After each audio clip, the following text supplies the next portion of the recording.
why roamed, which was a polite way of saying roaming is what animals do. With this unlikely beginning, an enduring friendship was born. We wrote this book because schools on reserves have been grossly underfunded for decades. To reckon with this appalling fact is to discard the comforting notion that discrimination against Indigenous Canadians occurred in the distant past, perpetrated by strangers who are long dead.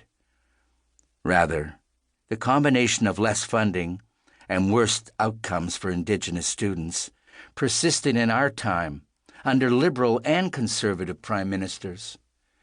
This book explains why and shows how to ensure Indigenous children and their communities are given a fair chance. We also address the fundamental question: how can Indigenous and non-Indigenous Canadians live side by side as equals?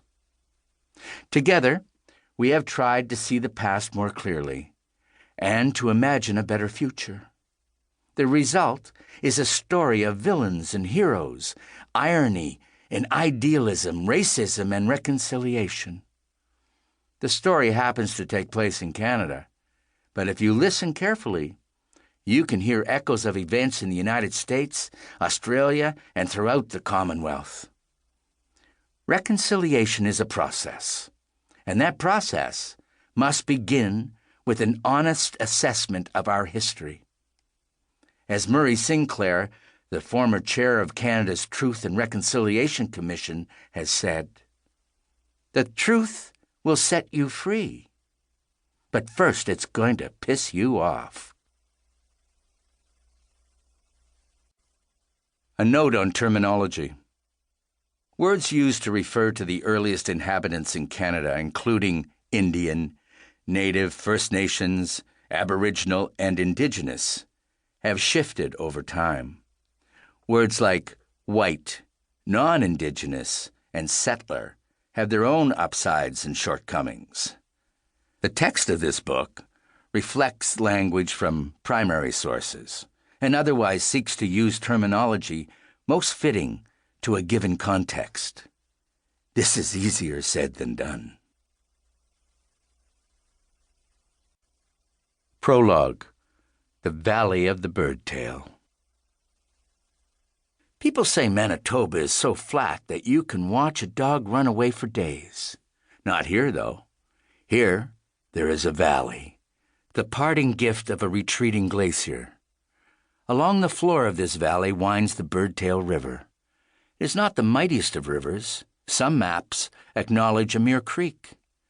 Still, the current was once strong enough to drown a boy. That's how the Birdtail River got its name, or so an old story goes. Sioux Indians on a buffalo hunt had set up teepees beside the river. The sun was high and bright when the chief's son, a toddler, noticed an enchanting bird over the water. Its feathers were turquoise, except for its breast, which was as red as a raspberry. Transfixed, the boy walked to the edge of the river. As the boy watched, a hawk swooped from above to attack the colorful bird, which narrowly dodged the predator's talons with a sudden contortion. The movement dislodged from the bird's tail a single blue feather, which floated slowly downward, twirling in the breeze. It was falling close to the boy, so close that he reached out to grasp it, but he leaned too far and fell into the river. Later, too late, the boy's body was recovered downstream, bobbing like driftwood. One of his tiny hands was balled into a fist. Inside was the bird's bright blue feather. After the drowning, the river was called the Bird's Tail, which became in time the Birdtail. In 1877, federal surveyors marked out an Indian reserve near the river's western bank. The community assumed the name of its leader, Wewesikapo, which means the man proud of standing upright.